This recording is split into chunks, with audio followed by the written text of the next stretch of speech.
বলছে যে তুমি তওবা করো এবং তোমার অনুশোচনা বোধ করো, আমি তোমাকে ক্ষমা করে দেব। সুতরাং সেইটা তো কোনো দিকে এবং আল্লাহ পাক কোরআনে বলছেন ক্ষমা বড় মহত্বের লক্ষণ, কিন্তু এদের তো কোনো অনুশোচনা নেই। আজকে মাহফুজ আলম যখন এই কথা বলে তখন মেসেজটা কিন্তু অন্যরকম আসে, এবং সেখানে লাস্টে সে কোরআনের আয়াত দিয়ে যেটা বলছে, বাংলাটা আমি বলে দিই, জুলুম করা থেকে বিরত থাকুন, না হলে আপনাদেরকেও আপনাদের উপর জুলুম অবধারিত ভাবে আপনাদের উপর বর্তাবে। প্রয়োজনে ইমার্জেন্সি দিয়ে আগামী 1 বছর কোন রাজনীতি, ঘরোয়া রাজনীতি থাকতে পারে, it should be stop all the activities, let the government goes and যেটা আজকে সংস্কারের যেগুলি আনা হয়েছে এগুলি স্টেক হোল্ডারের সাথে আলোচনা করে ঐক্যমতের ভিত্তিতে, যেগুলির মধ্যে ঐক্যমত আছে এগুলি তো 6 মাসে এগুলি বাস্তবায়ন করা সম্ভব। আমি দুইজনের আলোচনা খুব গভীর মনোযোগের সাথে শুনছিলাম, তবে আমি কর্নেল মুস্তাফিজ ভাইয়ের বক্তব্য যেটা রেখেছেন তার অধিকাংশ বক্তব্যের সাথে আমি সহমত পোষণ করে বলতে চাই যে প্রথমে একটা ভূমিকায় বলতে চাই যে যেটা আমার প্রিয় সারার ভাই বলেছেন যে মানে বিপ্লব এবং তার যে প্রেক্ষাপটটা বর্ণনা করেছেন, এখানে আমার ব্যক্তিগত অবস্থান হচ্ছে যে এটা সত্যিকার ভাবে যদি বিপ্লব হইতো এবং বিপ্লবের একটা লক্ষ্য থাকতো, বিপ্লবী বাহিনী থাকতো, বিপ্লবের সেই প্রথম 5 তারিখের পর যদি বিপ্লবী সরকার গঠিত করা যেত, তাহলে এটাকে বিপ্লব বলাটা এটা সমীচীন বলে হতো বলে মনে করি। আমি মনে করি একটা রক্তাক্ত একটা গণ অভ্যুত্থান হয়েছে, যে গণ অভ্যুত্থান এদেশের 24-এর জন আকাঙ্ক্ষার বাস্তবায়ন 6 মাসেই সরকার দেখাতে পারেনি। এটা হচ্ছে প্রত্যাশা এবং প্রাপ্তির ফারাক। এবং আপনারা জানেন যে আমরা এই দেশটাকে আমরা যে মানবিক মর্যাদা, সাম্য এবং সামাজিক ন্যায় বিচারের আকাঙ্ক্ষা নিয়ে মুক্তিযুদ্ধ করেছিলাম, সেটা তো চেতনাধারী স্বৈরাচারী ফ্যাসিস্ট আওয়ামী লীগ সরকার শুধু এটাকে বিক্রি করেছে, কিন্তু তারা এটা করে নাই। কিন্তু আমি মনে করি 24 আমাদেরকে চেতনা জাগিয়েছে, এবং এই স্পিরিটটা আমাদের ধারণ করতে হবে যে সাম্য, মানবিক মর্যাদা এবং সামাজিক ন্যায় বিচার। কিন্তু সেটা তো জন্য যে এই সরকার সেটা করতে পারে নাই 6 মাসে, তার যে ব্যর্থতা, এটা হলো তার রাজনৈতিক শক্তি নাই 1 নম্বর কারণ। 2 নম্বর হচ্ছে এটি স্টেক হোল্ডার অনেক। বিএনপি একটা বড় রাজনৈতিক দল হিসাবে এটা তারা একটা স্টেক হোল্ডার। এই 24-এর যে জুলাই ঘোষণার জন্য ছাত্ররা যে দাবি জানালো কিংবা একটা ডেট দিল, সেটা কিন্তু হইল না, এখন পর্যন্ত হয় নাই। অবশ্যই আমি বিশ্বাস করতে চাই এটা জাতীয় ঐক্যমতের ভিত্তিতে এটা হওয়া উচিত। এই গণঅভ্যুত্থানের ঘোষণাপত্র একটা লিগ্যাল ইনস্ট্রুমেন্ট হওয়া দরকার। এই কারণে এই গণঅভ্যুত্থানটাকে ভবিষ্যতে সংবিধান আমরা এটা কি বলে সংশোধন বলি কিংবা নতুন সংবিধান রচনা করি, পুনর্লিখন বলি, যদিও বিপ্লব হলে পুনর্লিখন হতো, আমরা এখন সংবিধান অনুযায়ী রাষ্ট্রপতি আছে, সেই সংবিধান অনুযায়ী আপনার হচ্ছে কি বলে শপথ গ্রহণ হচ্ছে। যাক, আমি ওই বিতর্কে না গেলাম। সুতরাং এটা ভবিষ্যতে সংবিধানে অন্তর্ভুক্ত করতে হবে এই 24-এর যে আকাঙ্ক্ষাকে, এবং সেটা রাজনৈতিক দলগুলোর সাথে ঐক্যমতের ভিত্তিতে সেটা হবে, এটাই আমাদের বক্তব্য।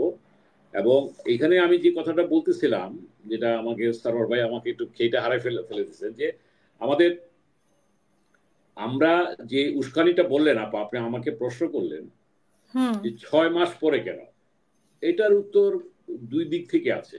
প্রথম কথা হইল ফ্যাসিস্ট হাসিনার কোনো অনুতাপ নেই, অনুশোচনা নেই, ক্ষমা চাওয়ার কোনো মানসিকতা নেই।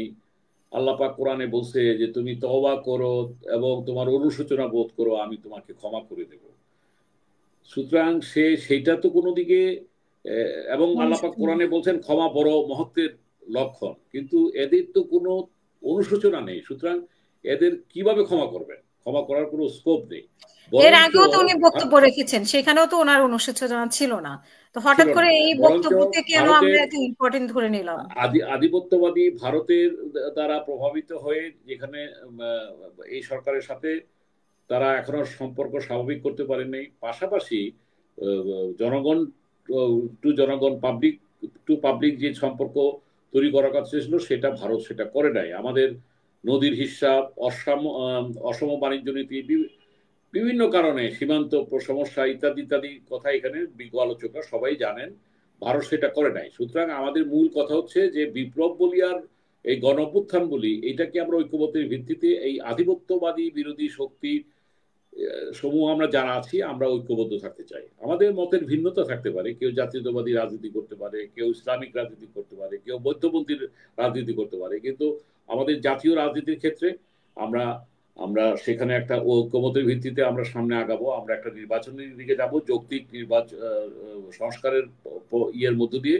কারণ এই ঐক্য যদি না থাকে, আজকে দেখেন ভারতে বসে শেখ হাসিনা যেটা করছে, ভারতের ইয়েতে ভারত কি বলছে, তাদের সেনা প্রধান আমাদের সেনা প্রধানের সাথে স্কাইপিতে যখন মিটিং করে তখন দেখায় যে ওই ইয়েতে কি বলে সেই আত্মসমর্পণের দৃশ্য ফটো পিছনে রেখে তারা দেখাইছে, এবং তারা বলতেছে বিজয় দিবস তারা পালন করে। আমাদের এটা আমাদেরকে যেখানে আমরা বিজয় দিবস বলি, তারা বলে এটা তাদের পাকিস্তানের বিরুদ্ধে বিজয় দিবস ইত্যাদি। তারপর তারা যখন বলে যে একটা সেনা প্রধান বলে যে, কিংবা তাদের পররাষ্ট্র মন্ত্রণালয় থেকে যখন বলা হয় যে নির্বাচিত সরকার যখন আসবে তখন সম্পর্ক স্বাভাবিক হয়ে যাবে, এই কথাগুলি কিন্তু দুই পক্ষের সম্পর্ককে কিন্তু এটাকে কি বলে ফারাক করে দেয়, উত্তেজিত করে তোলে। যদিও আমি বিশ্বাস করি ভারতের সাথে চোখে চোখ রেখে কথা বলতে হবে এবং ন্যায্যতার ভিত্তিতে আমরা কথা বলবো, যেহেতু প্রতিবেশী রাষ্ট্র, আমরা সবসময় যুদ্ধ চাই না। পাশাপাশি এই নতজানু পররাষ্ট্রনীতি কিংবা লেন্দুপদর্জির যে স্বরূপ আমরা শেখ হাসিনার ফ্যাসিস্ট শেখ হাসিনার মধ্যে দেখেছি, সেইটার থেকে তো ভবিষ্যতে প্রশ্নে আসে না। তাই আমি যেটা বলতেছি যে এই যেটা হলো এই 5ই ফেব্রুয়ারি যে ঘটনা 32 নম্বরের এইটা তারা একটা হাসিনার একটাই করলো, আমাদের আবেগ থাকতে পারে, আমাদের ছাত্র জনতার আবেগ থাকতে পারে, আমরা কেন সেই চক্রান্তে পা দেব, আমাদের বিবেক বিবেচনা দিয়ে আমরা সেটা করা উচিত। আপনি দেখেন আজকে আপনি খুললেই দেখবেন, নিশ্চয়ই দেখেছেন, কর্নেল মুস্তাফিজ ভাই, সরোয়ার ভাই দেখেছেন, আজকে মাহবুজ আলম সাহেব কি বলতেছে। আজকে যেটা আমি দেখলাম, দেখছে যে কথিত আন্দোলনের নামে কিংবা মবের নামে এখন থেকে যদি কোনো কিছু উদ্যোগ না হয় তাকে শক্ত হাতে মোকাবেলা করা হবে। হয়তো উনি উপদেষ্টা হিসেবে কথাটা বলেছেন, এবং এই কথা বলে রাষ্ট্রকে অকার্যকর করা কিংবা ব্যর্থ প্রমাণের চেষ্টা করা হলে এক বিন্দু ছাড় দেওয়া হবে না। তাহলে আজকে মাহফুজ আলম যখন এই কথা বলে তখন মেসেজটা কিন্তু অন্যরকম আসে, এবং সেখানে লাস্টে সে কোরআনের আয়াত দিয়ে যেটা বলছে, বাংলাটা আমি বলে দিই, জুলুম করা থেকে বিরত থাকুন, না হলে আপনাদেরকেও আপনাদের উপর জুলুম অবধারিত ভাবে আপনাদের উপর বর্তাবে। এই যে কথাগুলি এবং ডেভিল হান্টের যে অপারেশনটা যেটা করা হয়েছে, এখন আমার প্রশ্ন, ডেভিল হান্টের অপারেশনে টার্গেট কারা? এখানে কি ব্যাংক লুটেরা যারা ছিল তারা, না যেটা মুস্তাফিজ ভাই বললেন যে শুধু কি যারা এখানে করছে তারা, নাকি দল মতের বিশেষে মানে সবাইকে? এটাই কি মানে ডেভিল হান্ট, যেহেতু গাজীপুরের ঘটনাকে কেন্দ্র করে ডেভিল হান্ট, তো সেখানে আওয়ামী লীগের দোষরদের কথা বেশিরভাগ বলা হচ্ছে, বা আওয়ামী লীগ যারা করে, কিন্তু আমরা আমি আপনাকে বলি, আওয়ামী লীগের দোষর ধরতে হবে 1 নম্বর। 2 নম্বর হচ্ছে যে যারা এখন চাঁদাবাজি, দখলবাজি কিংবা যারা করছে, সে যে দলেরই হোক, আজকে তাদেরকে আপনি ধরবেন না? আপনি কি তাদেরকে ধরবেন না? আজকে মাইক্রোফোন অফ করা হবে মুস্তাফিজ ভাই। আপনার মুস্তাফিজ ভাই কি জানি বলতে যাচ্ছেন? মুস্তাফিজ ভাই অন করে। সরি, আমি জাস্ট একটা জিনিস বলবো, সেটা হচ্ছে মেইন স্পিরিটটা হচ্ছে, যেহেতু যে গাজীপুরের ঘটনা ঘটেছে এবং ভারত থেকে উস্কানি দিচ্ছে, এবং আওয়ামী লীগের বিভিন্ন লোকরা বলতেছে তারা নাকি গেরিলা একটা সংগঠন তৈরি করবে, তারপর করবে। সো মেইন থিমটা হচ্ছে দে আর দ্য ডেভিল, দেশকে আনরেস্ট একটা সিচুয়েশন তৈরি করে, দে আর দ্য ডেভিল। সো এইটাই হচ্ছে মেইন থিম। ধন্যবাদ। না আপনি আপনার সাথে একমত, এই মেইন থিমটার সাথে সম্পূর্ণ একমত, কিন্তু পাশাপাশি জনগণের প্রত্যাশা, যেখানে জিনিসপত্রের দাম বেড়ে গেছে, সিন্ডিকেট ভাঙা যাচ্ছে না, আমরা 32 নম্বর ভাঙি, যেখানে দ্রব্যমূল্য ঊর্ধ্বগতি, আইন শৃঙ্খলার নিম্নগতি, এই অবস্থায় সেখানে কি রাষ্ট্রপতি চুপ্পো কি ডেভিল এর পর্যায়ে পড়ে না?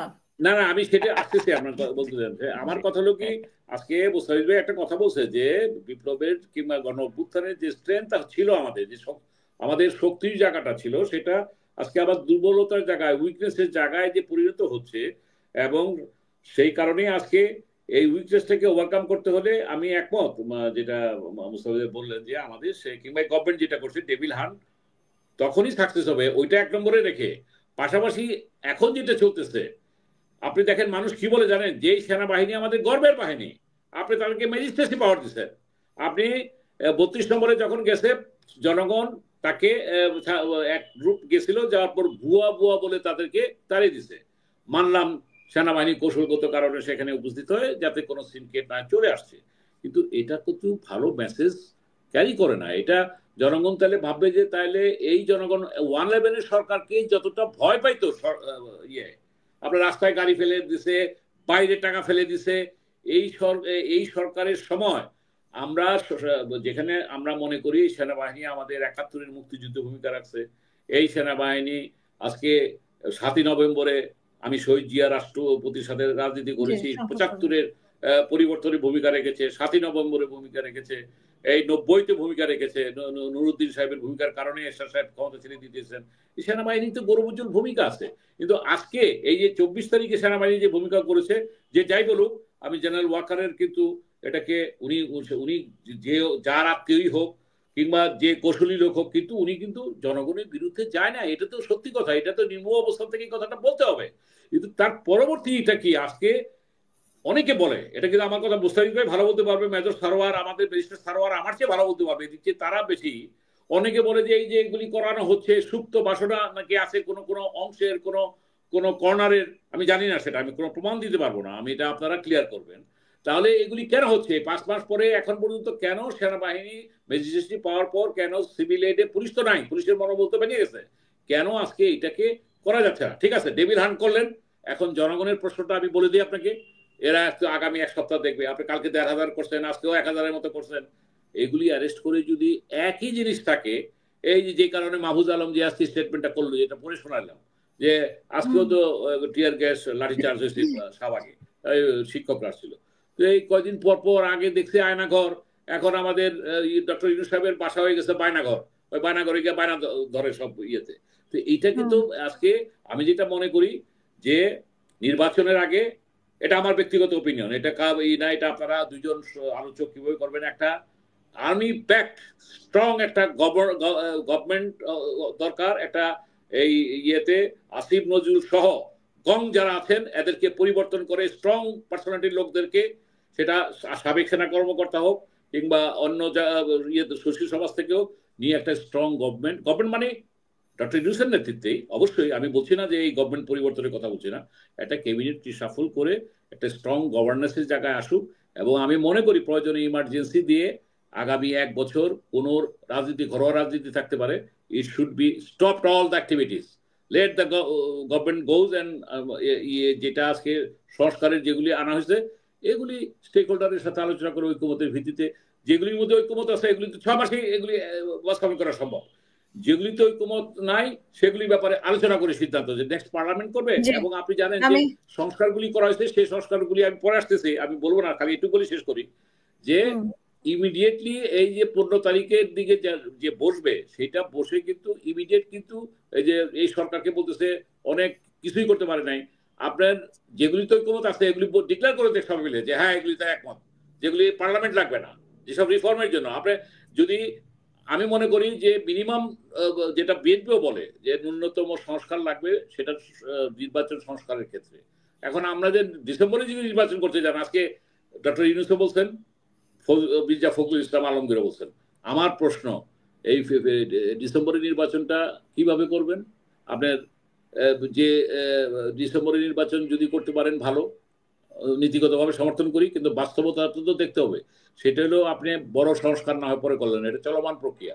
তো এই সংস্কার করতে হলে তো আপনাদের তো এই যে আইনি বন্দোবস্ত ইয়েকে দেওয়া দরকার, নির্বাচন কমিশন, সেটা দেওয়া হয় নাই। 1, 2 নম্বর হলো নির্বাচনী প্রসেস, ভোটার তালিকা, এখন তো ভোটার তালিকা না, এখন ভোটার রেজিস্ট্রেশন, এটাকে চূড়ান্ত করতে হবে, এবং তারপরে আপনার নতুন দলকে নিবন্ধন করার যে আইনটা, এটাকে ফাইনাল করতে হবে। এটার জন্য একটা লিড টাইম দরকার, সেটা যদি ডিসেম্বরের মধ্যে, আমার মনে হয় না করতে পারবে, যদিও আমি সবগুলি টকশোতে বলছি এই সরকার ইচ্ছা করলে ডিসেম্বর থেকে মার্চের মধ্যে নির্বাচনটা করে ফেলতে পারে, করা সম্ভব।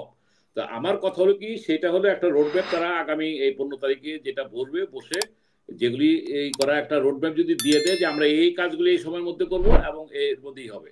তার আগে জনগণ কিন্তু, লাস্ট কথা যেটা আমার এ বলে শেষ করতে চাই, পরে মুস্তাফিজ ভাই, সারোয়ার ভাই আরো বলবেন, যে তারা কিন্তু এই ডেভিল হান্ট করেন আর নির্বাচন দেন, তারা কিন্তু এই জিনিসপত্র রোজা আসছে, জিনিসপত্রের দাম কমাতে কমাইতে হবে এবং আইন শৃঙ্খলা পরিস্থিতির উন্নতি হইতে হবে, এটা জনগণ দৃশ্যমান দেখতে চায়। এটা হলো মূল কথা।